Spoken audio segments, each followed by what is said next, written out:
Ako di ay si Leonard de la Cruz, chairman sa Alquican Agriculture Cooperative. Naging cooperative kami sa Tabang Sadar para maka-engage sa mga project sa gobyerno o sa lain-laing nga kumpanya like Robinson sa BGMP para eligible kaming maka business transact sa ilaha.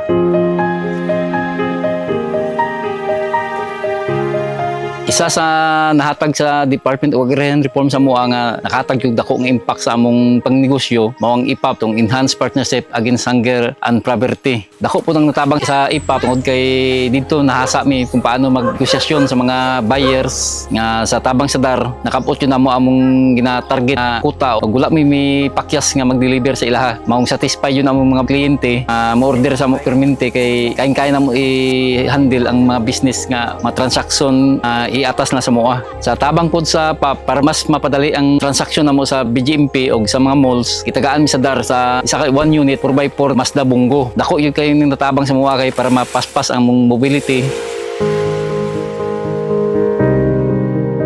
Isa po nahatag sa DAR sa MOA under CRF ang multi-role power station nga in case of brownout makontak yun na mo anytime ang among mga buyer aron di mi maglisod kontak sa ilaha. Hello ma'am Rose.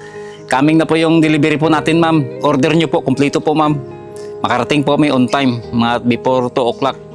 Maraming salamat po, ma'am. Dako yun kayo natabang ng multi-role power station sa MOA. Kay may power sa signal sa Starlink. Kay anytime kung mag-brown out man, di yun may list na nag-contact sila. Sa kay Secretary Conrado Estrella, sir, maraming salamat po sa mga project na binigay nyo sa amin sa LAGCO. Malaking tulong po ito at hindi po namin ito hayaang mawala. Magsisikapan po namin lumago itong binigay nyong project. At maraming salamat din po, Secretary Estrella, dahil sa ginawa nyo po ni Pangulong Bongbong Marcos, yung wala na po kaming babayarang amortisasyon sa land bank, yun talaga ang malaking tulong po sa amin. Maraming salamat na mabuhay po kayo.